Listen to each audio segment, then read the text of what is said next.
This podcast is a part of the PodMania podcasting network. Check out podmania.co.uk to check out more of our great podcasts, features, reviews, match ratings and previews spanning the crazy and diverse world of professional wrestling.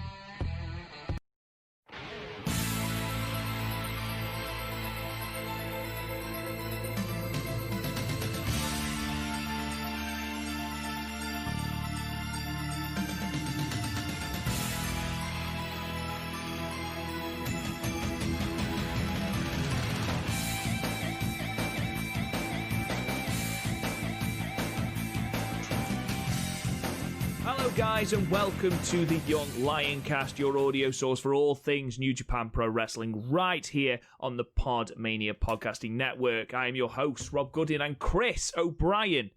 We have New Japan live events coming back. How excited are you? New Japan. Yay.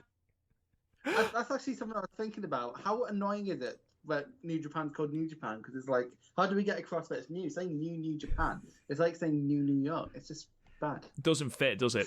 Yeah. This is incredibly exciting. We've waited nearly 4 months now. February 26th was the last time we had a live New Japan event.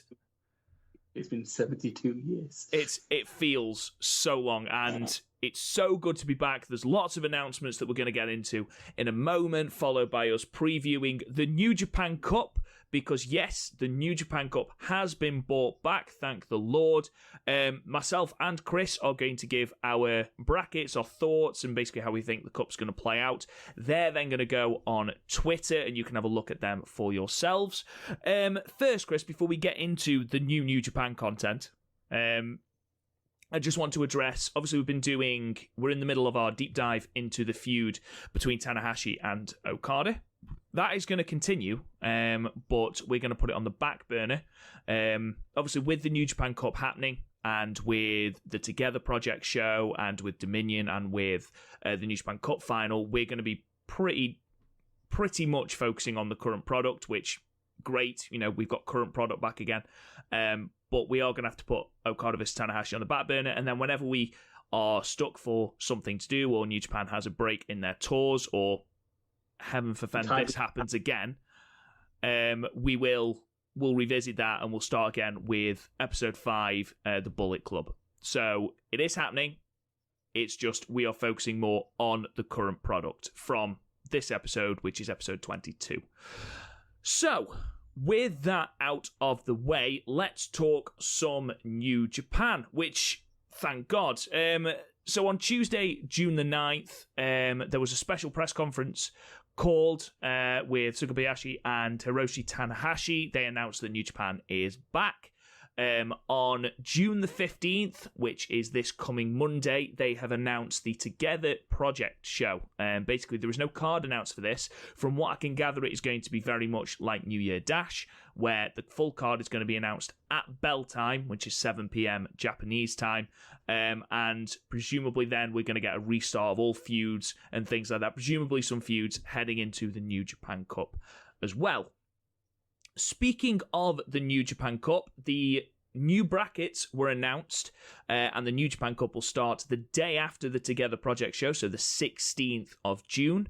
That is going to run all the way through till the 11th of July. It's an expanded 32-man bracket, and myself and Chris are going to preview it, talk about the matches, and then, like I said, give our own way we think the brackets are going to pan out. The final on the 11th of July is going to take place at Osaka Joe Hall, which brings me to my next point, which is that we are actually going to get fans back at shows. The New Japan Cup is a New Japan World exclusive, which means that fans will not be in attendance for any of the Cup matches. The final at Osaka Joe Hall on the 11th, there will be fans in attendance. That is also followed, so that's July the 11th. On July the 12th, then, we get Dominion. So, whereas they had taken Dominion down from the schedule and everyone thought it had been cancelled quietly, it has in fact just been moved to July 12th. So, if you're keeping up with all these announcements, that means that there are 2 consecutive nights in Osaka-jo Hall. Both of these nights will have fans. Now, the capacity of Osaka-jo Hall, so just to give you some kind of indication, at Dominion last year with the main event of Jericho versus Okada, there was an attendance of 11,901. The year before, which saw that absolutely fantastic match between Kenny Omega and Kazuchika Okada, that drew 11,832 fans. So you're looking at roughly 12,000 if you're rounding it up. Now, they've announced that it's going to be about a third capacity at these shows for the New Japan Cup final on the 11th and the Dominion show on the 12th. And even though it's only a third, Chris, 4,000 fans is still a fucking blessing. That's hefty, yeah. Like, it's more than TNA's drawn in its entire history. And yeah, no, it's still a lot of people. It's still basically Sumo Hall. Well, like Noah draws to Sumo Hall on a good day. So yeah, I'm looking forward to it. I'm looking forward to there being actual fans and not just workers in the crowd. We're sort of here because of really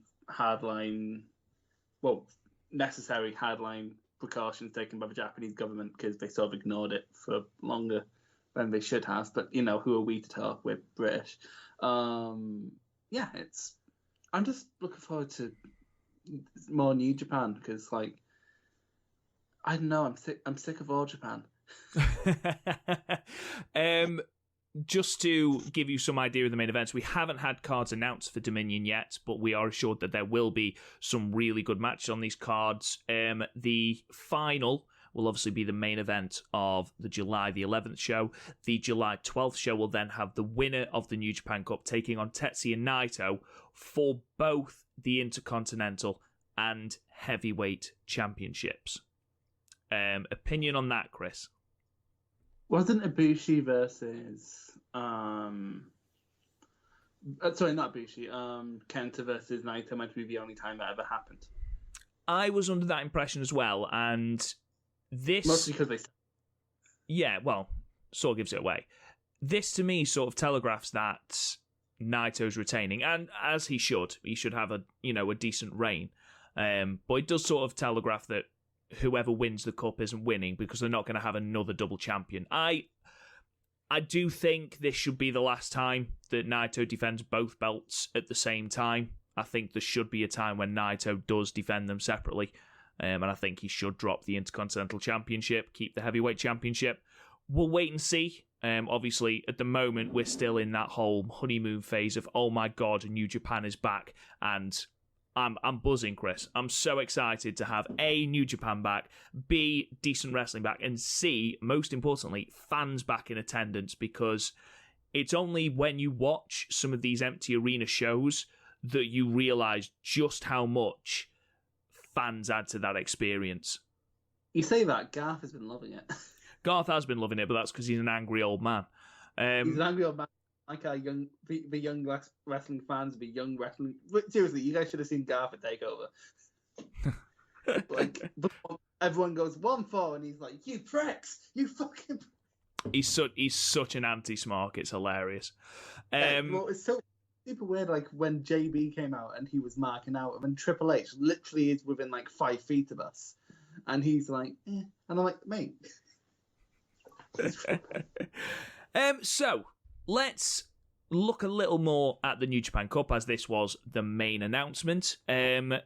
We have 32 names, and there are some notable omissions. We'll go through them first, and then we'll go through who obviously are the glaring omissions. Obviously, these are due to COVID-19 restrictions. Any talent that are currently outside of Japan are not being flown in for this, and understandably with the international pandemic still happening.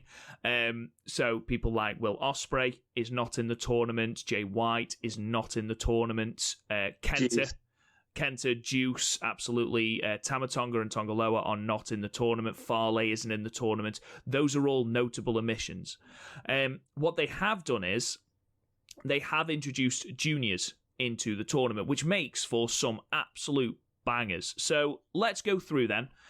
So the New Japan Cup starts on the 16th of June, and those matches on the 16th are Togi Makabe versus Yota Tsuji, Tomohiro Ishii versus El Desperado, Toru Yano versus Jado, Tomoaki Honma versus Hiromu Takahashi. So those are the 4 matches on your first night. Chris, it's not the strongest opening night, admittedly. Are there any matches that jump out and grab you? Honestly, I think they could have mixed this with the 17th, and we'd have had a bet. What jumps out? Taka's in there. I'm looking forward to seeing him. I've actually missed him the most because he was just back and then everything stopped.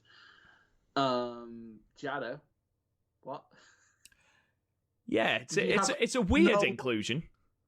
No one else. Like, honestly, like, there's some oddities in this tournament. Jado's the big... Did you really have no one else at all?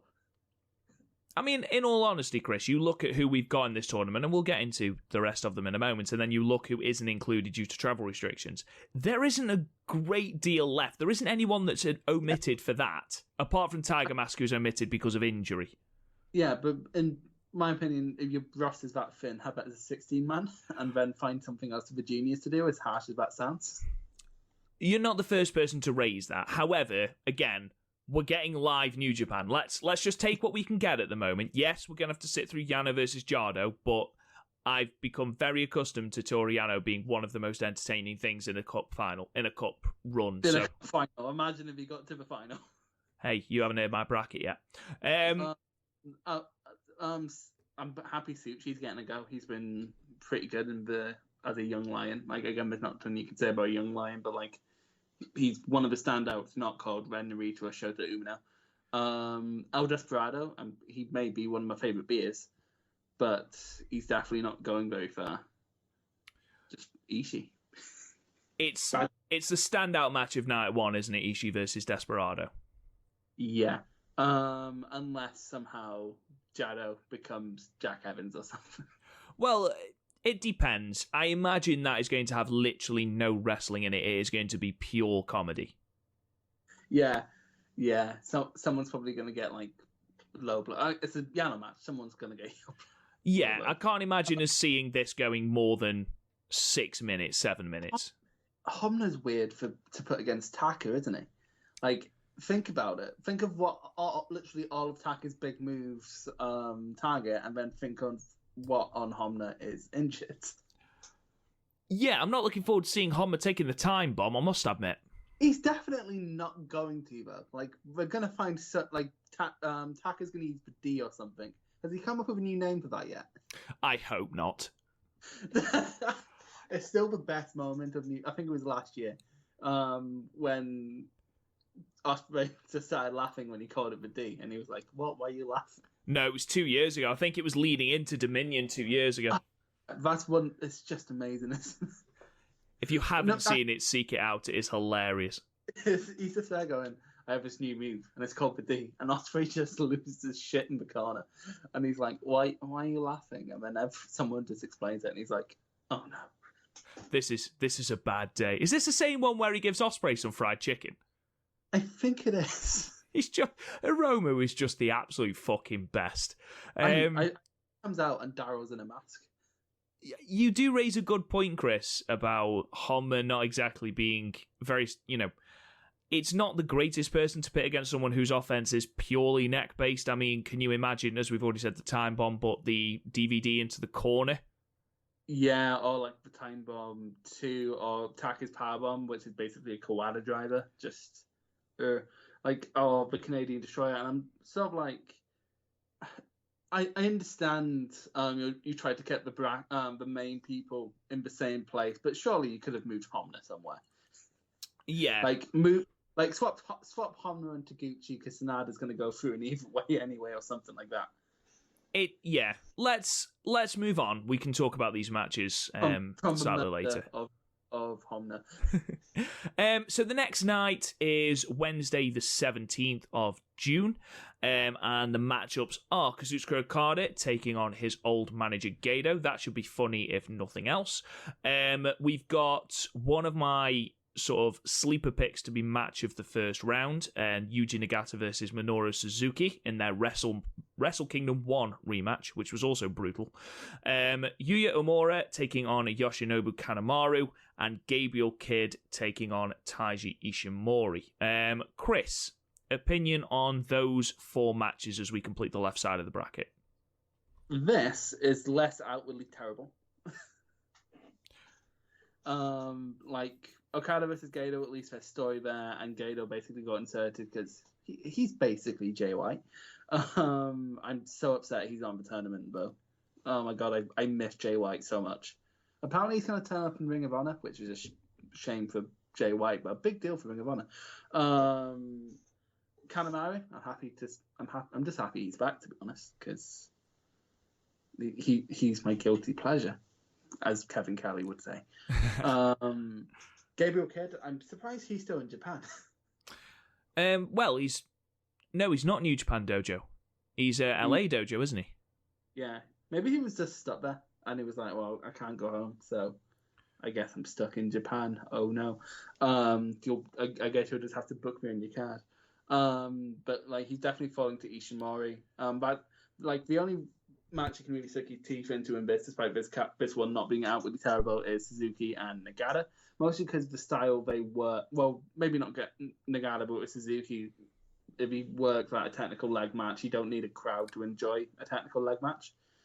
So that could be fun. But if they try and go brutal, that could backfire. I'm trying to think of what the quality would be, because Nagata can still go. We saw that in last year's Cup, but Suzuki, if he's not motivated, which with no crowd there, he might well not be motivated, can just lay an egg after egg after egg after egg. So I'm not. This could be either really boring or amazing. Is my point. I think it's going to be amazing. I think Suzuki has too much respect to lay an egg against Nagata. I think their styles mesh really, really well. We've seen it in past matches. You raised a really good point. His match against Ishii in the New Japan Cup last year was an absolute belter, one of the matches of the tournament. So he can still go, along with Kojima, who is in the right side of the bracket, and we'll talk about that in a minute. I think that's going to be a really good match. It's deceptively difficult to call that one as well. Gato and Okada... Oh, sorry, go on. Yeah, that's the thing. It's one of those matches where it could... Suzuki's entering that New Japan dad phase of his career. So he could very well just fake you out and have Nagata win. How old is Nagata? 103? Something like that. I think he's 50-something. I'm sure we've looked that up on a previous podcast. We're going to go until he was 70, and I think we both believed he was 70. Yeah, I think he probably is. I think the Ishimori versus Gabriel Kidd match is going to be very good, but you're absolutely right. There's not a chance that Gabriel Kidd is advancing there. Kanemaru versus Uemura. Again, Uemura is a great, great young lion. Really, really, really capable in the ring. He reminds me very much of Ren Narita in last year's Best of the Super Juniors. But again, he's not progressing past Kanemaru. I think this night is far easier to predict, aside from the Nagata versus Suzuki match, than night 1. Let's move on to night 3 then, and this is taking place on the 22nd of June, which is the Monday, so a week on Monday, and this is the brackets. So Hiroshi Tanahashi taking on Tai Chi. Yes. Kota Ibushi versus Zack Sabre Jr., Taguchi versus Sanada, and then Sho versus Shingo. This is tasty. This is best night. Without a shadow, this is the best part of the bracket. Without a shadow of a doubt, there's no way any of these are going to be bad. When your worst match on your card is Taguchi versus Sanada, just because that's unbelievably predictable. Yeah, no, I agree with you. The Hiroshi Tanahashi versus Taichi match is going to be great. Yep. I have. Go on. Back. It can literally go either way with how they've been pushing Taichi and with how the tag title scene is shaping up, and that will go into my predictions. No, I'm with you 100% because I've got the same thing, I think. God fucking damn it. Okay, so Show versus Shingo. That's obviously going to be amazing. We gave it a 10 last year, didn't we? Their match from the Best of the Super Juniors, yes, we did, because it was an absolute... But main evented night one, didn't it? Oh, no, it didn't main event night one. It was Dragon Lee versus... Ishimori. Yeah, and we were like, we understand why, but like this has been building for literally a year, can't you just... It was a great match, and... Yeah, really good. And I'm looking forward to a rematch, and... Yeah, this is just a great one. Like, I look forward to Ibushi versus Saber every year because it only ever seems to happen in the cup, and it's always fucking amazing. Like, they just complement each other so much, and you look at this and go, WWE could have had this in their Cruiserweight Classic, and they were like, nah, we're gonna have TJP versus Grand Metalik, which was fine, but wasn't this. Yeah, depends what story I'm going with, but a really, really interesting side of the bracket. I think Shingo and Sho could steal the night. I genuinely think that will main event that night. I even think Taguchi versus Sanada is going to be a great match. Sanada's great in ring. Taguchi's always putting on great matches when he's thrust into the spotlight. What Sanada needs is someone to bring emotion out of him because he can't bring emotion himself. He's essentially a robot. He was just learning to love. But and like Taguchi could do that, but also like, have you ever seen Taguchi, especially against heavyweights, tends to go a bit more comedy? And have you ever seen Sanada have a good comedy match? Yes, when he sellotaped Toriano to the barricade and then put him in the Paradise Lock and got him counted out in the G1 Climax 28. Okay, yeah, that was fucking great. That was hilarious. And then like Rocky tried to stop. No, because that happened the year before as well. And then in 28, Rocky tries to stop him, doesn't he? And Rocky gets tied up as well. Just hearing Toriano shout, "Rocky! Rocky, help me!" And he's like, "I'm going to save you." Let's move on then. So we then cut to the 23rd, which is a week on Tuesday, and we have the following matchups. Hiroshi Tenzan taking on Yoshihashi, Yo taking on Bushi, Satoshi Kojima and Evil, and then we finish off with Hiroki Goto taking on Yujiro Takahashi. Well, what is this card is that Yujiro and Goto was already and Tenzan versus Yoshihashi were both already booked. So like the two worst parts of this card was the original plan. Yeah, it's not exactly the card, or this isn't exactly the quarter of the bracket we're most excited about. I think your socks will stay on because they're not being blown off in this card. Satoshi Kojima taking on Evil. That looks tasty, and I'm sure we had a match between those two not long ago, and we loved it. As long as Evil doesn't do the Evil formula, where the first 2/3 are complete shit. You've become very disenfranchised with Evil recently. It was that Ishii match. And Which one? The one at New Beginning. Oh, yeah. Yeah, no, I can see that. And, like, because he does the same spots, and I'm just sort of done with it. Like, do something. Like, I don't mind someone having, like, the same moves, but, like, he repeats spots, like the throwing outside, the magic killer off the ref, the chair around the neck, smashing it. I'm like, they should be safe. Like, you don't need to do that every singles match you get. You're in too many singles matches to be doing that shit. It's the Adam Page formula. It is the Adam Page problem. Only, like, I expect Evil to know better. And to be fair, Adam Page has stopped doing it now. Has he? I haven't watched AEW in a few weeks. That's good. Anyway, but yeah, like it's like every Evil match. It could be good, but like I don't know. Evil's like the best wrestler who keeps having bad matches.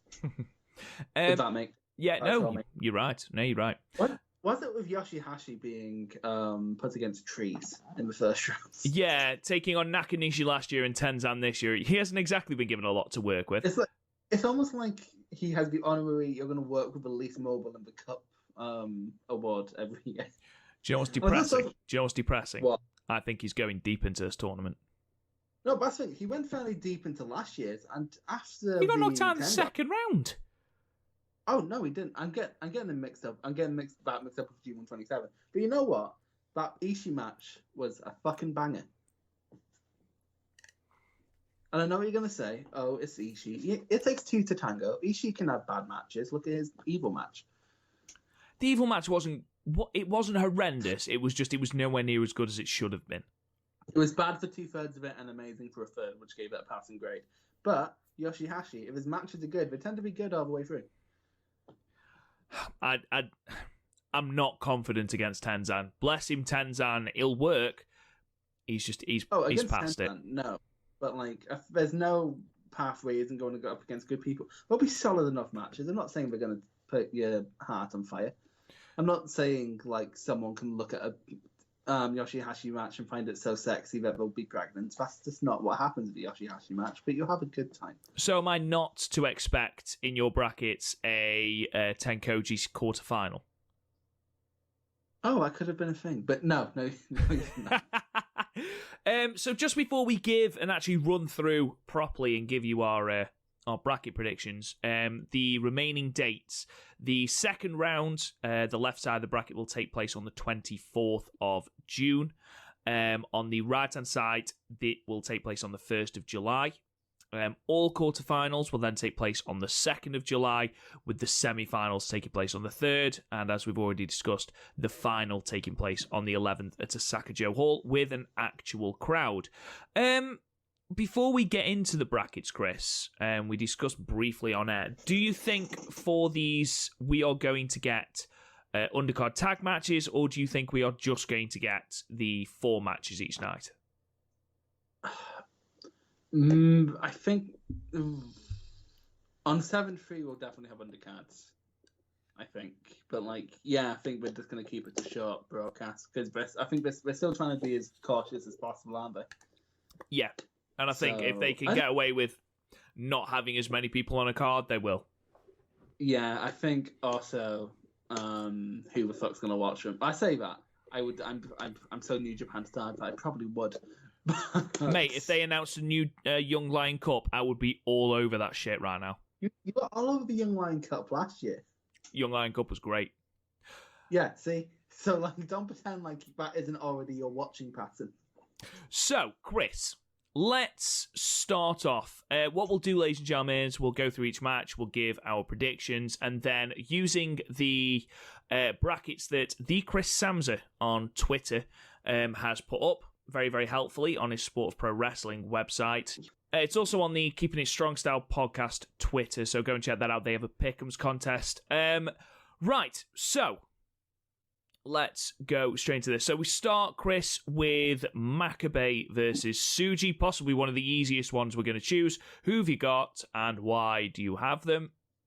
Tsuji, no, I have Makabe, because, former IWGP champion. I will definitely pass his prime, but still against Young Lion. Young Lions aren't going to go over anyone. I mean, Duke, he even got a win over Narita, so... Absolutely, I've got the exact same thing. I think Tsuji will give a good account of himself as he continues to do, but I think Makabe is going to win, and I agree with you. I think all the Young Lion matches are easy to call as none of them are progressing. We then move on to the second match of night one with Tomohiro Ishii taking on El Desperado. Chris, who have you got and why? Ishii, obviously. Imagine the Desperado be Ishii. There'd be wrestling Twitter would burn to the ground. I think you've got a point, but if it's a surprise victory, a flash pin, then yeah, why not? I'm up for that. I mean, don't get me wrong, I've got Ishii as well because it's a New Japan Cup and he's a New Japan Cup stalwart. But I'm not saying that a junior victory over a heavyweight is out of the question. I mean, I've got one later on, so don't write Desperado off. I mean, again, favourite beer, bit of tequila in there, but yeah, he's not going to win. No, absolutely not. We then move on to the third match of night one, Toru Yano taking on Jado. I assume, Chris, and when you assume you make an ass out of you and me, but I'm going to assume you've gone Yano, same as me. In my head, I just imagined when Yano met Jado. I'm a simple man. Yeah, I'm going Yano. Okay. I don't think we need to say anything more than this. Though, interesting note, Yano is taking part in his, I believe, his 15th? Yeah, his 15th consecutive New Japan Cup. This is injured. This is Jado's debut. Oh, yeah, because Jado's a junior. Doesn't matter, they've had juniors in the cup before. Yeah, but like last year when it was 32 men. They've had juniors in before that. Did they? When did we have juniors in? They've had loads of juniors in. I guarantee they've had juniors in. Okay, I'm looking this up. Fine, do it. Moving on then, whilst Chris is doing that, I'm going to go with the Tomoaki Honma and Hiromu Takahashi match. I think this one, it's difficult to call. Obviously, Honma is the established heavyweight, but Hiromu has to win this. He's the junior heavyweight champion, and he's the better wrestler. He's the most exciting wrestler in this matchup and probably in New Japan, full stop. Honma, even if he goes deep into this tournament, what is he going to achieve? Because his match against, his potential matchup with Yano isn't exactly going to light the world on fire. At least with Hiromu, you've got a comedy match which is going to work. So, for me, irrelevant of Honma taking any neck-based offense, I think Takahashi takes the win here, Chris. Yeah, I completely agree, but also, like, you were right, Tiger Mask and Minoru Tanaka and Liger were in the first New Japan Cup. But to be fair, that's 2005 when they didn't have a roster. Doesn't matter, I was still right, Chris. And that's all that matters. That is all that matters. Fucking guess who was in the second ever New Japan Cup? Shelton X Benjamin. No, actually, Scott Norton. That doesn't surprise me. It doesn't surprise me at all. 2006. Oh god, yeah, 2006. Scott Norton. Fucking hell. Ugh, Jesus. To be fair, there's more of these rhinos in the 2008 Cup. Are you going Honma or Takahashi, Chris? No, Takahashi, obviously. Obviously. So at the moment, we have exactly matching brackets. This isn't exactly fun, guys. So we move on to night 2. Okada versus Gedo. Who have you got, and why is it Gedo? What we need to realise, Rob, is Gedo has great tournament potential. He is the finalist of the first ever J-Cup. I mean, like, how many people can say that? 2 people. But, well, actually, only one person. Let's not make it awkward. But yeah, Okada is being Gedo. Unless Jay White somehow interferes via Zoom. Just calls in via Skype. Just comes in. It's like, hey, Okada. And it'll be weird. That'll be weird. Goes full Chris Jericho. Goes full Chris Jericho, because that's the only way he can start a fucking feud anymore. I'm getting Okada as well. It's a lock. I mean, aside from the Young Lions, this is lock of the night. This is lock of the tournament, surely. We then move on to match 2 with one that is a little bit harder to predict, with Yuji Nagata taking on Minoru Suzuki. Chris, who have you got and why? I am torn between what I want and what I think will happen. For you see, I want Nagata versus Okada so bad because I think that would be... As you know, Rob, one of my favourite things in Japanese wrestling is old angry men dropping young, less angry men on their heads. So, like, Nagata versus Okada's, like, a wet dream of mine. But also, I think we see more value in Okada versus Suzuki because after this first round, they might need a few big matches to draw people in. And this would be one of them. So, I'm going for Suzuki. Yeah, same. I think whenever Suzuki and Okada face off, it's always a great match. Especially the last couple. That Royal Quest match was great. I think it builds another feud between Okada and Suzuki. It sets up a very, very interesting prediction for the quarterfinal. But yeah, I can see Suzuki defeating Nagata. I think it'll still be a great match, though. And then, Chris, we'll whiz through these last 2 matches because obviously they're fairly easy to predict. So Kanemaru and Ishimori, just move on. Yeah, Kanemaru and Ishimori. I'm just filling this in. Kanemaru and Ishimori. Right, so let's go to the right side of the bracket, and we start with, and I presume you thought this was going to be controversial, Tanahashi versus Taichi. Who have you got and why? Well, Rob, as you know, Hiroshi Tanahashi's a fucking man, and Taichi carried this company on his back into its current golden age. So Taichi, obviously. Is that the legitimate reasoning you're going with? No, okay, so like there's obviously going to be a Taichi Zack Sabre Jr. versus Ibushi and Tanahashi tag title match. One of them has to beat the other, and I think Taichi versus Ibushi is more tasty than another Tanahashi Sabre match. So that.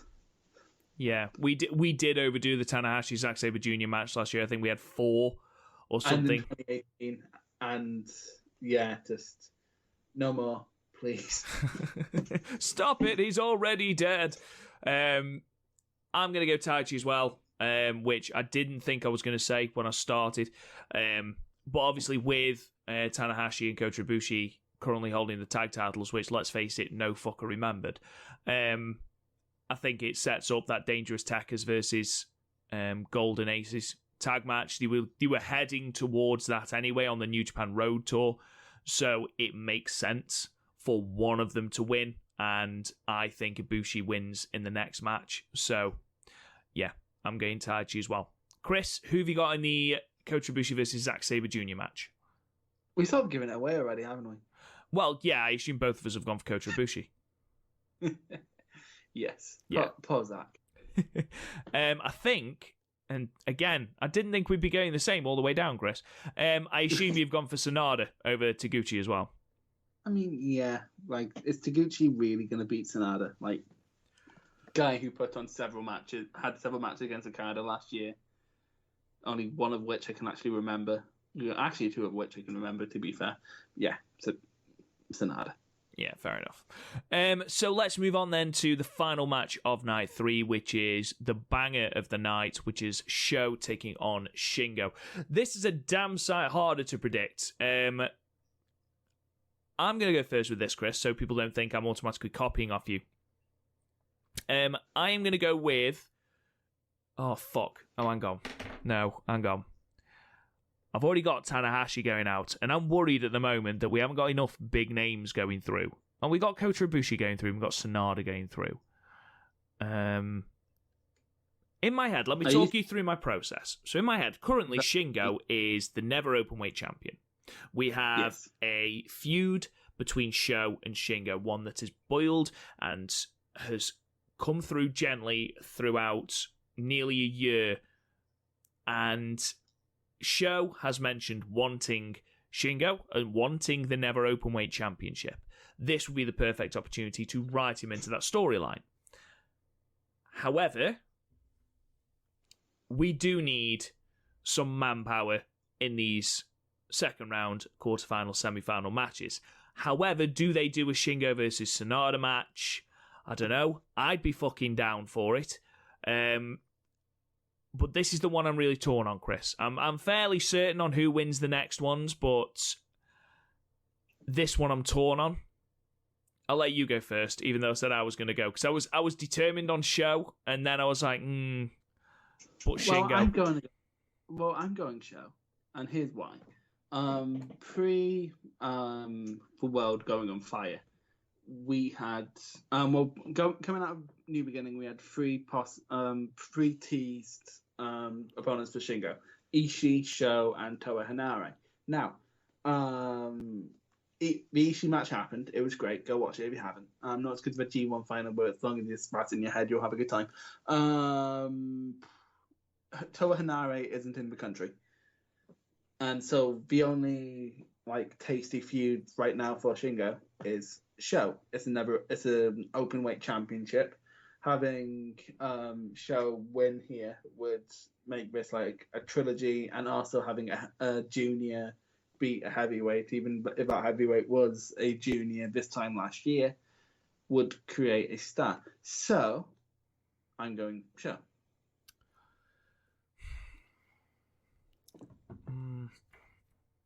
See, in my head, I was getting Shingo to at least, the quarters at the least. But we are looking for matches to set up at Dominion, and a never openweight championship match between Sho and Shingo could be an absolute banger on a stage like Dominion. I don't think Sho will take the belt off Shingo, but that's beside the point. Yeah, fuck it. Let's go Sho. Sho to beat Shingo. Awful predictions contest. It is, and I've just filled out my side of the bracket for the fourth night, and I think you're probably going to do the same. So let's move on to that fourth night before I change my mind on Shingo and Sho. Hiroshi Tenzan versus Yoshihashi Krish. Yoshihashi Krish. Who do you have? Hashi, the best bout machine. This Yoshihashi. I think he deserves a decent showing, and there's an obvious path to him into at least the 7-2 show. Because quite frankly, do you really want to see more than one Tenzan match? I mean, now that even that's too much. I agree with you, mate. I agree with you completely. He has no knees or ankle, or maybe he has a kendo. I don't know. He just doesn't have anything. I've gone for Yoshihashi as well, for the exact same reasons as you. Not unfortunately, I think he's a good worker. I'm not investing in his character because he's bland as fuck. I've got him going quite deep into this tournament. Just to spoil the next one, I've got Yo beating Bushi.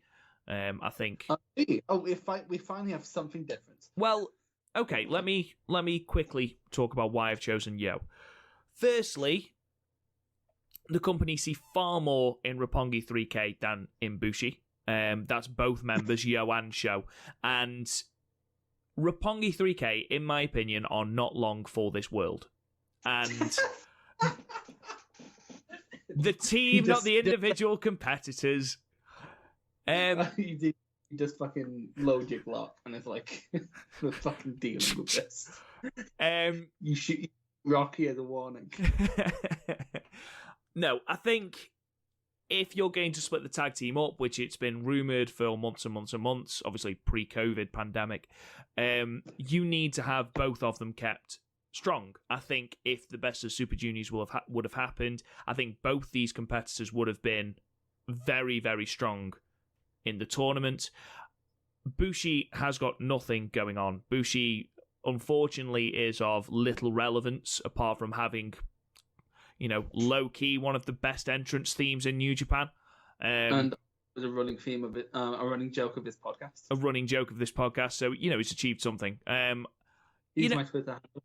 He's a great competitor, but there is more to Yo than there is Bushi. I've got a horrible feeling I'm wrong now, because looking at a potential Yoshihashi and Bushi matchup, it's got a little bit more going for it than Yoshihashi versus Yo, but I'm sticking with it.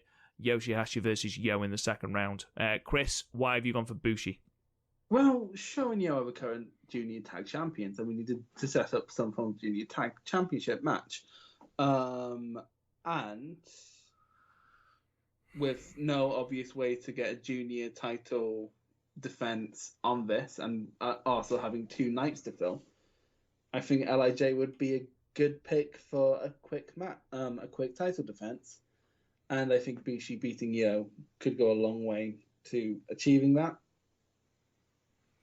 So you think that Bushi's going to team with Hiromu at Dominion, and Hiromu's not going to defend his junior heavyweight championship?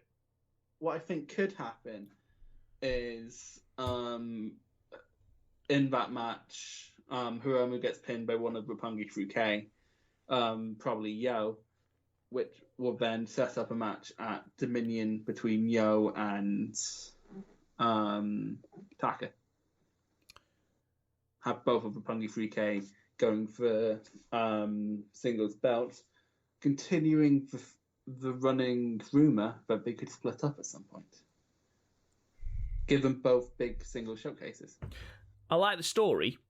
Do we need, and this is me thinking out loud because we don't know how long Dominion's going to be, for the way we've booked it, we've already got your heavyweight and intercontinental championship match.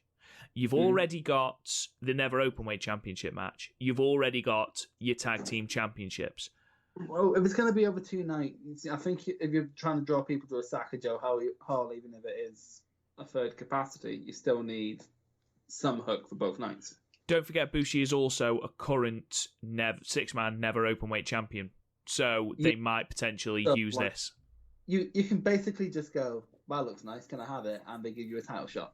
So, it's of no prestige whatsoever. Yeah, at all. Like, the fucking 24/7 belt in WWE has more prestige. The fucking Iron Person 24/7 thing in DDT means more, and that's been held by itself.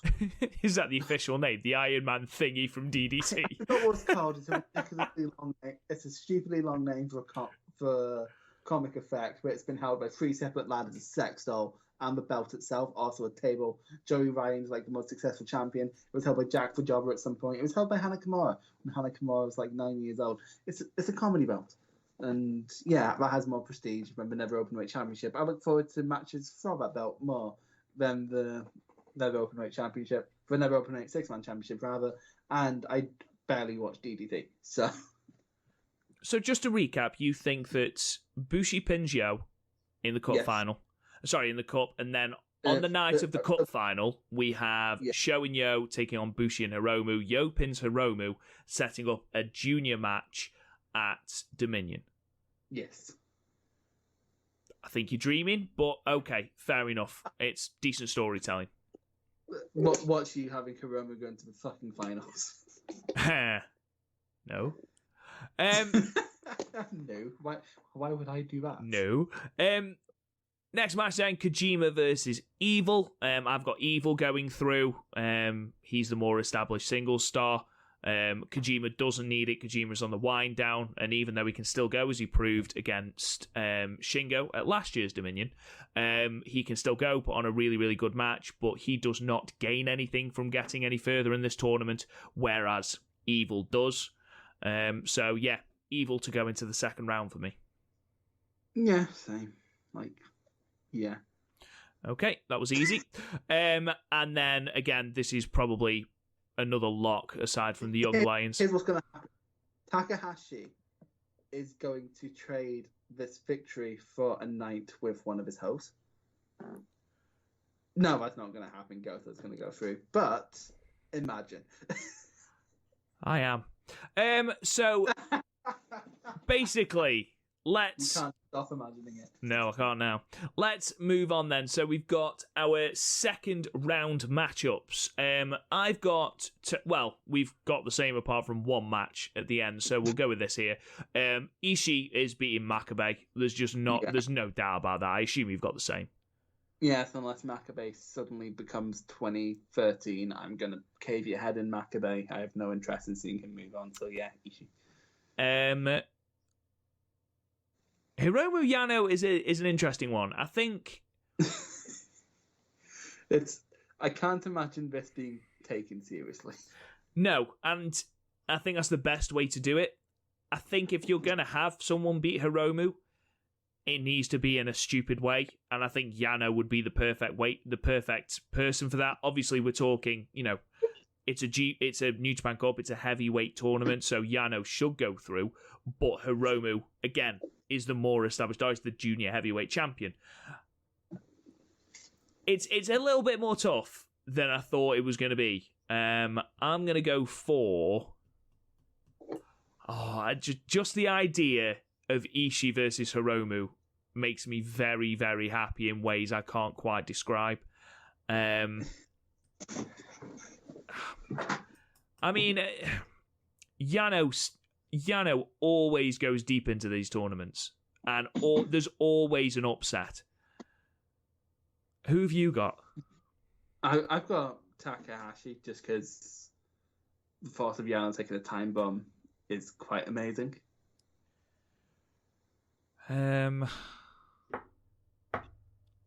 Fuck. Also, it plays into a story I'm going to take going into the final. Yeah, I'm going Hiromu. I think just the idea of having an Ishii versus Hiromu match is more overwhelming than the thought of Yano doing a quick roll-up on Hiromu, which is possibly what's going to happen. But I'm letting my heart rule over my head here, so... Okada versus Suzuki, I've gone Suzuki. Oh. I think it's... Okada doesn't need the rub at the moment. He's spent so long on top. I think it plays into a story here. I think Suzuki could be a legitimate challenger for Naito at some point, despite the fact that they've delivered nothing but clangers.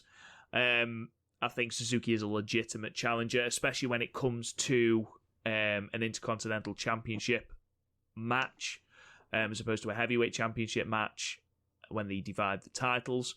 And a strong showing in the Cup is a good way to cement himself as one of those people to challenge. And yeah, I just think Okada is probably going to do very well in the G1. He's probably going to get to the final. So for me, Suzuki goes here. Chris? But upstart Suzuki finally getting the rub. I went in the opposite direction. I went Okada, partly for a story later on in the Cup, partly because there's several redemption storylines going on right now, and I'd rather prioritize one over the other, so I'm going to go with Okada to go a little bit deeper into this tournament. Fair enough. And then I have got Taiji Ishimori defeating... Yeah, who the fuck is Kanemaru? yeah. Though, don't get me wrong, Kanemaru, again, one who always has really, really good tournaments, so I've got high hopes for that. We both love Kanemaru. Like, I think I'm right in saying like both of our favorite non-Ospreay match of actually Show and Shingo. One of our favorite matches, sleeper match of the tournament for Super Juniors last year was Kanemaru versus Shingo. I wouldn't call it a sleeper match because there was a volley of great matches. What I would say is Kanemaru was consistently great, and that was the only match throughout the entire of that tournament that I legitimately thought Shingo was going to lose. I thought Shingo was going to lose for half a minute in the show match. No, I didn't, because at that point I was convinced, Shingo's going to go all the way and go unbeaten. And then I don't know why that logic went out the window when he faced Kanemaru. I was just convinced that the legwork was that good and his selling was great. So because Kanemaru is basically Yano if Yano took things seriously. Yeah, no, I agree. So moving on to the right-hand side then, we have got Taichi versus Kota Ibushi, both of us. I've gone Kota Ibushi. Uh-huh. Are you the same? No. Really? You've got Taichi going over both members of the Golden Aces? You remember how I just talked about redemption acts? Ibushi is currently in the middle of one. That's why he went with Hiroshi Tanahashi. I think the story is going to be for a while because of how devastating the losses at Wrestle Kingdom were. That Ibushi can't win without Tanahashi around. So Ibushi loses to Taichi because that's what you do when heavyweights are down on your bad luck. They lose to Taichi. Okay, and please don't think, okay. Okay, I mean, we had Zack Sabre Jr. a few years ago go over, like, the main eventers in one run, which was fairly incredible, and nobody saw ZSJ going the entire way. Taichi could be that person this time, which is what I imagine you've done. Do I want to see Taichi versus Naito again? Fuck no. You don't know the rest of my brackets, Rob. Don't start assuming. Don't start assuming what I've done. He goes to change his bracket. I'm not, but yes. No, I think partly because of the way I've booked it, I think there's a lack of established people, and I think that's part of the beauty of the Cup.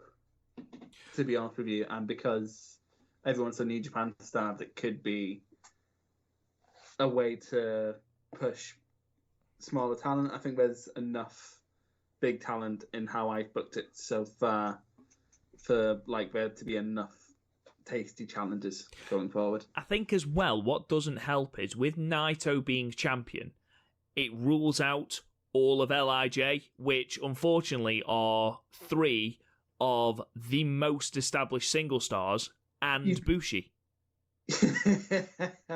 It's been so long. I've missed doing that. It's so great. But we'll talk about this more in depth as we go further through the brackets. Okay. So Sanada's been Show, right? Oh, 100% yes. Poor Show, because Show is better than Sanada, but yeah. It's difficult to argue with that. Okay, Sanada is better in like between the ropes, but Show can put on more compelling matches. Yes, Show is a better storyteller, I think, than Sanada all round. Yeah. Sanada can put on great stories, but he needs a fantastic opponent. Sanada had 3 matches with great stories last year. 2 were against Okada, and 1 was against Suzuki because it was a Suzuki leg match. So yeah. Moving on then to the lower end of the right hand side. I've got Yoshihashi and Yo. And I've gone Yoshihashi to beat Yo. Very, very simple. It's a heavyweight versus junior. They're both faces. They're both members of Chaos. I don't think there's another story to have there.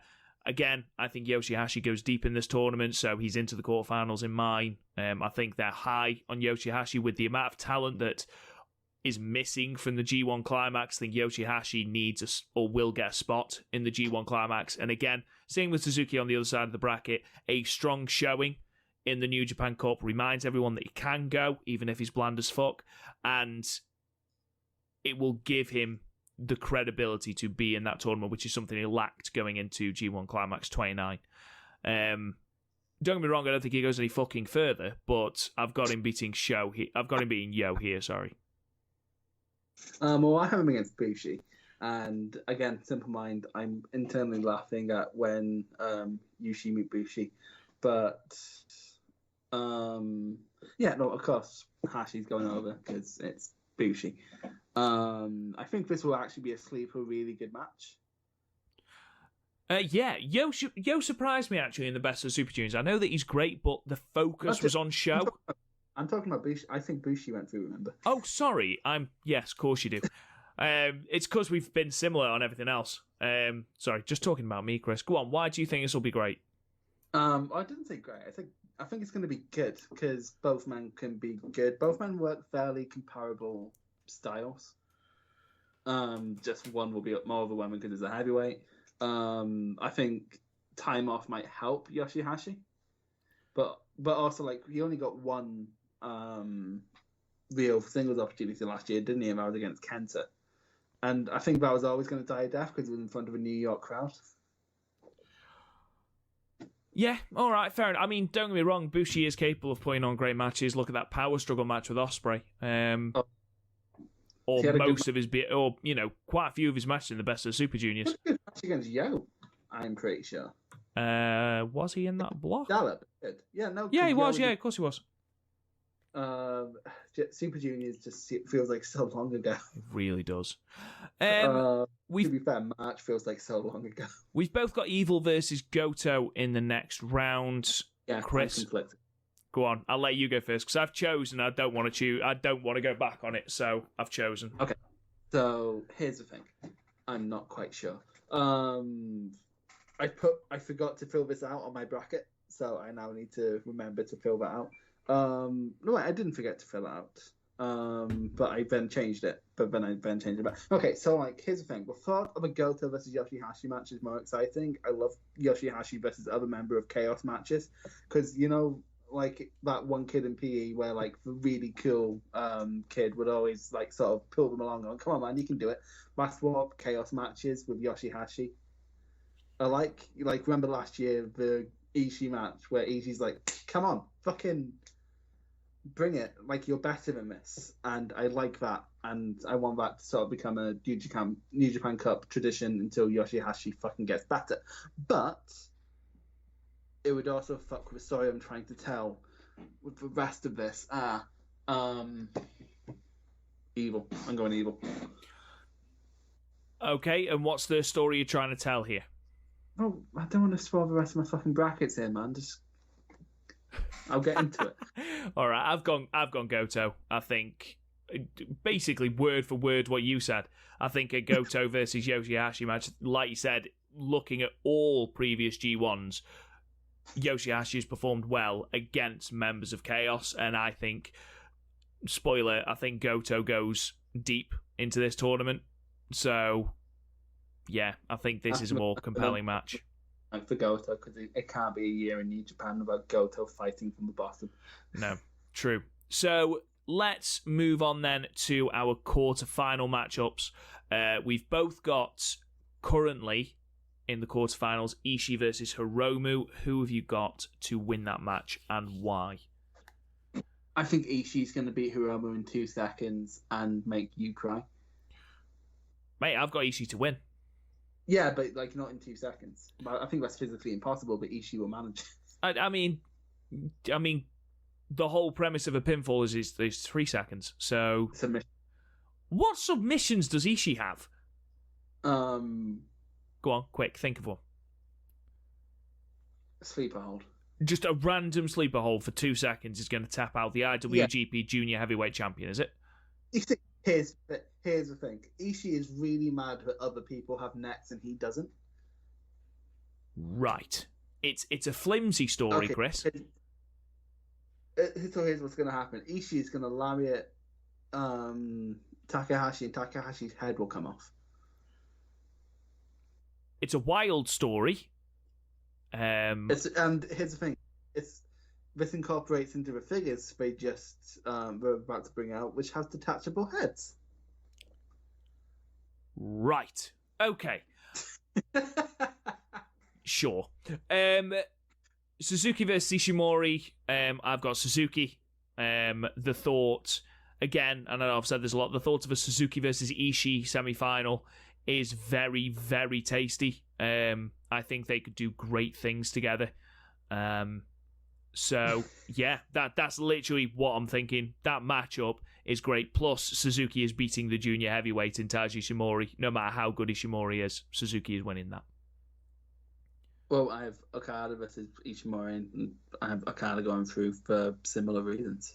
Fair enough. Now, the right-hand side of the bracket, for me, this has become very, very, very tasty. So, I currently have in the quarterfinals, Chris, Kota Ibushi versus Sanada. And unlike you, I've got little stories, but I'm basically doing this on the fly. So, you've got Kota Ibushi, who, going into Wrestle Kingdom, had won the G1 and then was the person to come out 0 for 2, which surprised quite a lot of people. I know that you're telling a redemption story with him, a longer form story in this redemption arc. I'm not. Sanada got through to the final last year. You know, does he need that again? No. I mean, he's got his own redemption arc to tell anyway. I mean, he's the only member of LIJ without a belt, and that includes Bushi. So, I think he is going to eventually move away from LIJ. If he wants to become a heavyweight champion, intercontinental champion, if he wants to be that established person that wins a New Japan Cup, that wins a G1 Climax, he needs to step out from LIJ. And I think losing consistently here could be the catalyst to something like that. Not straight away, but certainly as we move forward in New Japan's calendar. So I think Kota Ibushi beats Sanada here. I think Taichi beats Sanada here. Partly...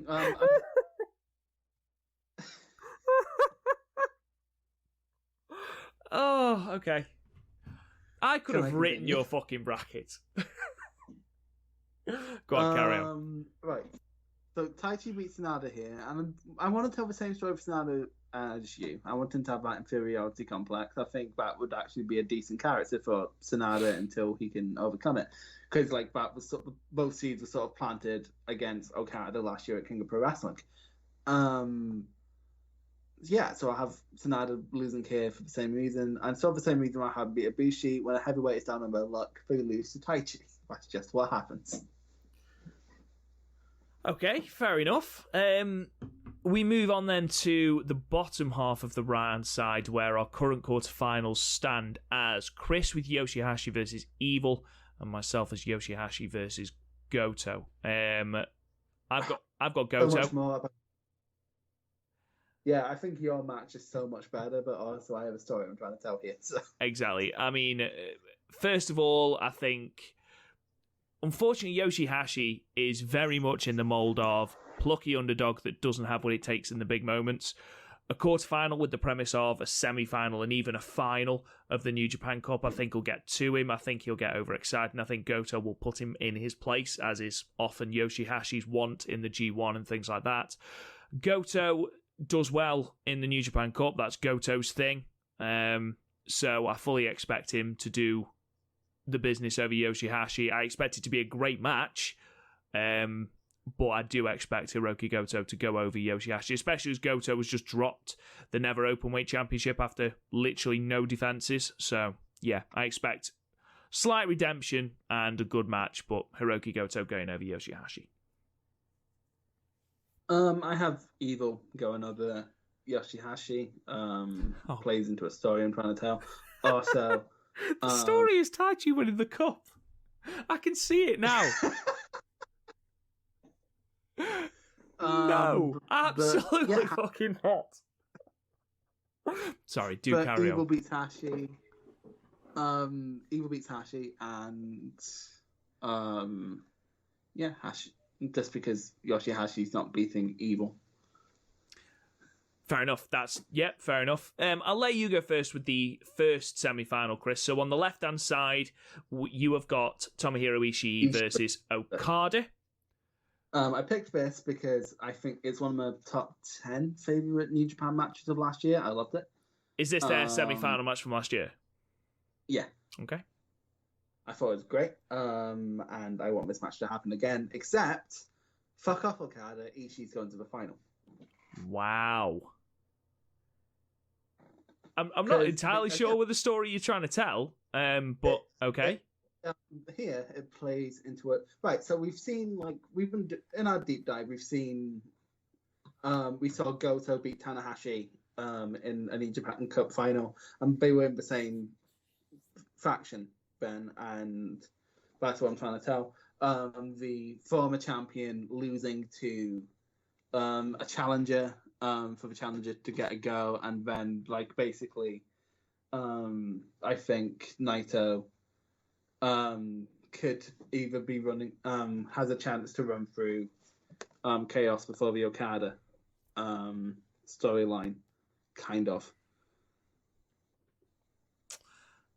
Okay. No, fair. It's fair enough storytelling. So I've got Ishii versus Suzuki, and I'm going Suzuki. I think Suzuki goes to the final of the New Japan Cup. I think he has an absolute belter of a match with Ishii that makes me wince. But you've got to think now in the semi-finals, in the final of the New Japan Cup, who do you see as the bigger star? And the fact of the matter is, Suzuki is a bigger star in New Japan than Ishii is. And it is true that you aren't looking to sell out to Dominion. You haven't got to worry about the 12,000 seats in the Osaka Joe Hall. All you've got to worry about is, 4,000, which is, a massive amount less. And you could draw that on the New Japan name alone. So it doesn't really matter who is going against Naito. The thing is, I just don't see Ishii. Much as I love Ishii, and anyone that listens to any of the podcasts we do know that Ishii is bae. I don't see him getting to the final. I don't see it. So I've got Suzuki in the final. And I hate myself a little bit for that. Not gonna lie. Chris, he says with trepidation, because I can see your semi-final matchup, and I know who's going to the final in this, Chris. Taichi versus Evil, Chris. Who have you got in going into the final? So as you know, Taichi beat Sanada last round. I remember God. LAJ, so he knows the LIJ game plan. So here's what's going to happen. So Taichi's going to be evil. Okay. All right. Do you know what's quite depressing? I'm not laughing at the fact that you're choosing Taichi because he's your favourite wrestler. This could quite legitimately happen, in all honesty, because, again, the New Japan Cup is the one where not established stars can always win it, as proved by Zack Sabre Jr. Yes. Also, I have story reasons for all of this. Do you fuck? They are flimsy at best and you know it. Okay, you have to admit, with a lot of these, they were really good. And then, I think Taichi running through the rest of LIJ into the final means both Ishii and Taichi will then have both have story reasons to win the cup. I think you're wrong, but there we are. I mean, we were. I was worried at the start that our predictions were going to be very similar, but we went in very, very different directions. We did, and that is proved by our final. So currently, for those of you who are following along, Rob's final is Minoru Suzuki versus Kota Ibushi, and Chris, your final is Tomohiro Ishii versus Taichi. Now, I'm not being a dick, Chris.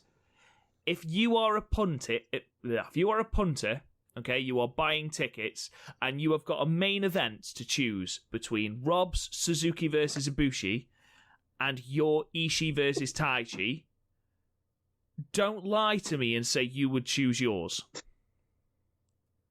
I mean, I may. You just like watching the world burn.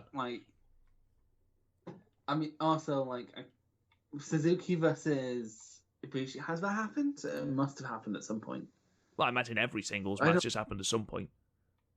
Yeah, they only have so many people. But, yeah, I know, I just, for some reason, the Ishii Taichi match does more for me. I can imagine that being better. If this was Suzuki 2 or 3 years ago, then yeah, I'd be completely with you. But as it stands right now, no, I would actually rather see an Ishii versus Taichi rematch. Okay. I think mostly because of the current landscape of how I see the story, that I do think Ibushi needs that little redemption arc. I do think also Suzuki is just not longed for the heavyweight division at this stage. Not the heavyweight, as in the main event scene. So, which is why he needs to be there while he can still go. But also the thought of Suzuki versus Naito again makes me cry. Right. So I'm gonna ask you, Chris, and just give me a second to compose myself. Chris, in your New Japan Cup 2020 final of Tomohiro Ishii versus Taichi, yes, who do you have going on to main event Dominion? Ishii. Good boy. Because I said it before, I think now that Kent is dealt with, and now that most of Bullet Club is out of Japan for the foreseeable future, I think Ishii would be a good starting point for Naito to start knocking down Chaos. Because that's just what you do. You run through faction underlings before facing the faction leader, which we've been saying since Wrestle Kingdom ended, that the probable main event of next year is Okada versus Naito. And yeah, just starts that story.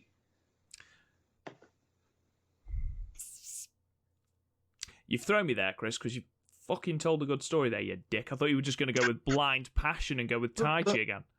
But also do you not see the beauty because Taichi went over the other two main members of LIJ? It looks like he's going on a destruction path, to all the way to Naito. So it sets up that doubt in the back of New Japan fans' minds who still haven't quite bought Taichi of, oh no, Taichi might win this, and then Ultimate Babyface Ishii wins, and you have a great match for Dominion. So you're going full Jay White versus Ibushi vibes from G1 Climax 29? Yes, because I think we need that feel-good story out the gate for New Japan. Okay. Since it's been so many months. No, also, I'm with you. Also, since they need to worry more about international markets signing back up to world rather than attendance, Ishii is really popular internationally, so is Naito. That's a match draw right there. Okay. Along the same sort of vein, I've gone Suzuki to win the tournament. Now, I hate you so much. Now, okay. So, first of all, New Japan seemed to love the pairing of Suzuki versus Naito. And well, we did in 2018 at the very least. Yeah, and, even a broken clock is right twice. So, we keep churning them out. Maybe one will be good. I do think that Suzuki is a good person for Naito to knock down. He's an imposing figure. I think that what you mentioned about drawing more international eyes on World, is there a person on this roster who is more over internationally in this cup than Suzuki? You heard the reception to Suzuki at Royal Quest. They were baying for Okada's blood. And I think... Yeah, I think that's because people are sick of Okada. Maybe, but I do think that Suzuki is over it. I mean, we both talked on this podcast about how we thought Suzuki was beating Moxley so that he could spearhead the American expansion because he was the big name. He was the person that was over in America. And I think he is the person to win this this crown. Yes, he's a heel. But does that matter, really? I mean, he's beaten a credible person in Ibushi. I think the Suzuki versus Ibushi partnership will be great in that final. It's a main event worthy match. I think it also sets up further down the line, if Ibushi and Tanahashi defeat Dangerous Tekkers, you have then got a Suzuki and another person set up as a tag team challenger down the line if you want to go that route. I understand that we are playing Russian roulette with how Suzuki and Naito pair off against each other. It's not Russian roulette. It's like Russian roulette if 9 out of 10 barrels have a bullet in it. That is just Russian roulette. I'm sorry. No, Russian roulette's the opposite of that. I've never played myself. Good. I played egg roulette once. How'd that go? Things with egg roulette, most of them are hard-boiled, only one isn't. I'd rather get the actual egg because I can just wash it off. If I hit a hard-boiled egg against my head, it hurts. And that's what happens. I had bits of eggshell lodged in my fucking forehead. It was awful. So just to quickly run through again, the semi-finals and finals. Chris has got Ishii versus Okada and Taichi versus Evil, with an Ishii versus Taichi final and Ishii coming out on top. Rob has got... I don't know why I'm referring to myself in the third person. Semi-final, I've got Ishii versus Suzuki, and I've got Goto versus Ibushi, and then I've got Suzuki versus Ibushi in the final with Suzuki going over. Looking at the matches then that sets up for Dominion, obviously the Cup will have undercard tags, and I presume there will be storylines interwoven throughout this to set up a match card for Dominion. Obviously, we've got that Together Project show where we don't know any of the card, and obviously that can set stuff up for Dominion that we don't know about. That leaves Sho versus Shingo. I think both of us have said, by the way we've booked it, this is going to happen with the Never Openweight Championship. I think that could be an absolute banger of a match. I'd quite happily see that be the semi-main event. I think I'm trying to remember what the other singles titles we have as the junior, which I do again think is going to be set up as possibly Yo, because I can't think of any other compelling junior who's free right now. At least he wouldn't have an obvious path to again, because there's a path for Yo. He can beat Bushi can beat him, tag title match, Yo retains the beat and by pinning Hiromu. Whereas say Desperado or Ishimori, which would be objectively more exciting matches, there's no in for them. I mean, you can argue that, again, on these undercards, you can have a 6-man tag where someone just randomly pins Hiromu. I mean, for God's sake, we could have Gedo Jado and Taiji Ishimori, and Ishimori rolls up Takahashi. You've got a singles match set up there. I don't think that'll happen. I'm just giving an indication. But, like, just in terms of what we know right now, I think... Well, yeah, but I do think there's going to be a junior title defenses, because I think because all these champions and new champions, they all need to get their stock up, and also since we've so far told a Chaos versus LIJ story, I think another LIJ guy going for the belt helps. Okay, no, I get that. I think there will be a junior defense. I think you're right. I don't think they'll bother with the junior tag titles. I just don't think they need to. I think we will have... Honestly, I think we'll just throw it onto the Cup final just to have it. Yeah, maybe. I do think we'll have the Golden Aces versus Dangerous Tekkers at Dominion, and that could be fucking great. That really could be amazing. That could be. I'm really excited to see what we do with the tag division now they're against the wall. Because they might have to start putting what they have with Tana and Ibushi, but we can't just stick about with GOD now. We have to put names. That's the thing, and don't forget you haven't got Finn Juice either. Yeah, well, that's the thing. Finn Juice, I'm fine with. I'm just sick of the Gorillas. I'm just happy they're gone. And we say this almost every time we bring up the tag division. But look at All Japan, look at Noah, look at Stardom. They're all throwing main eventers into the tag division when the main eventers have nothing else going on. And there's coming out of this cup, main eventers like Okada, wearing habit Suzuki, Nagata, Goto. A lot of these people don't have a direction to go in.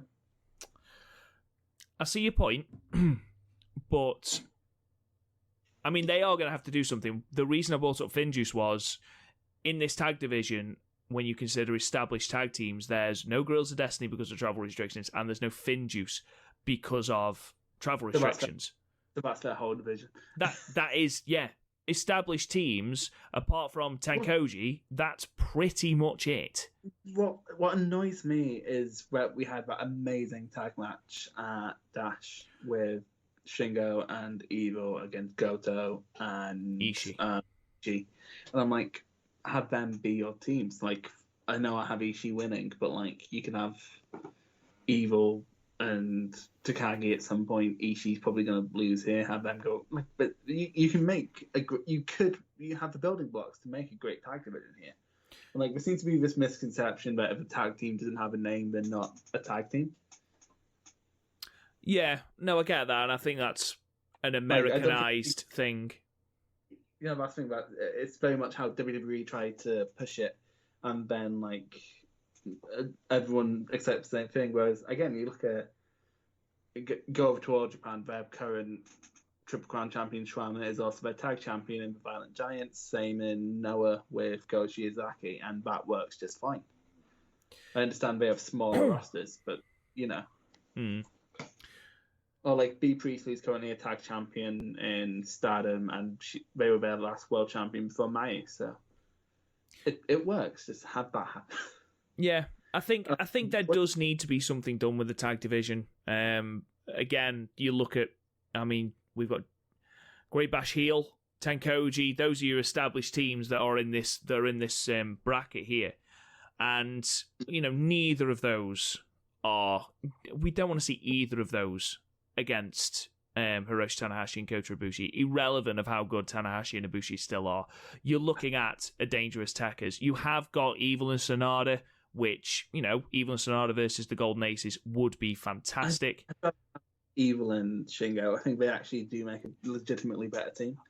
I do as well, because they are both very similar in their just throwing of arms. Imagine the Violent Giants if instead of backdrops it was lariats. Yeah, the issue is though that Shingo is the never openweight champion. Shingo has 2 belts right now. He could add a third. It's unlikely, which is why I think they'll throw Sonata in there as opposed to. I'm not saying that's what I would like to see. Don't get me wrong, I've got no issue with Evil and Sonata as a tag team, but I think Shingo versus Evil is far more compelling, as we saw at Dash. I think it would be a shot of adrenaline if they put Okada into this division. Now, Okada in an interview has said that he would love to be in this division now that the belts are on Ibushi and Tanahashi. And Okada Yoshihashi program would be interesting because, again, I think Yoshihashi's at his best when other members of Chaos are in storyline pulling him up. It does give Yoshihashi direction, which he lacks for the majority of the year. I mean, the best bit of his last year was losing repeatedly to the Guerrillas of Destiny with Ishii. Yeah, and also like when he was facing Ishii and Ishii was pulling in again. As Yoshihashi's best storyline is when Chaos members pull him up, but we never keep him those storylines enough for Yoshihashi to reach that end goal. So I think a program with, because Okada, he's going to be out of the heavyweight program for the rest of the year, I think. So like when you think of outside of G1, where does Okada go? I think the tag division's a good idea. I think this limited roster could be a very good time to rebuild that tag division. So my only problem is with the way they did Ishii and Yoshihashi as a team is that Yoshihashi was the hot tag. But wait, I didn't see any of those. Or at least I didn't pay any attention to any of those matches. I completely forgot about that. Jesus Christ! And it doesn't work. I think Ishii should be the hot tag and have Yoshihashi fighting from underneath. He's proved in G1s, he's proved in the New Japan Cup that he is better fighting from underneath. So why not have him pairing with a Goto, pairing with an Ishii, pairing with Okada, like you say, have him be the person in distress and then have him tag out and the other person be the house on fire. It doesn't matter if Yoshihashi looks a little bit weak. Every tag team has got that person who receives the fucking heat. It's the whole point of a tag team. For like a Japanese comparison, Akira Taue got over doing that with Jumbo Tsuruta. Like, I'm not saying Yoshihashi's as good as a Akira Taue, but it's a proven formula. Do it. It's a tale as old as time. Yes. A never-ending story. I think that's enough Disney for this podcast. Let's leave it there then, Chris. So what we'll do, ladies and gentlemen, is we will be back next week. We'll have talked through the Together Project show on Monday, and we'll talk through the first night of action of the New Japan Cup, because we will have to record that on Tuesday because I am out on the Wednesday, but that will still drop on Wednesday at 10 p.m. In the meantime, guys, thank you so much for listening. We really do appreciate it. Don't forget, when there is a lull in the current product, we will return to that Okada and Tanahashi feud we've been looking at for the last couple of weeks. If you haven't already, please go and check out the previous episodes of that. In the meantime, thank you. You can subscribe to the podcast anywhere you get your podcasts. Don't forget to give us a 5-star review, likes. It really does help the podcast out. Go to the website www.podmania.co.uk, where you can check out all the archived episodes of the podcast, as well as all our match ratings and jazz like that. You can follow us on Twitter at the Young Lioncast. You can also join the Facebook group, the PodMania Facebook group, at PodMania Podcasts. You can talk to me on Twitter at RealRobGoodwin. Chris, where can they find you? At Garthamania. Thank you so much for listening, guys, and we'll talk to you guys again soon.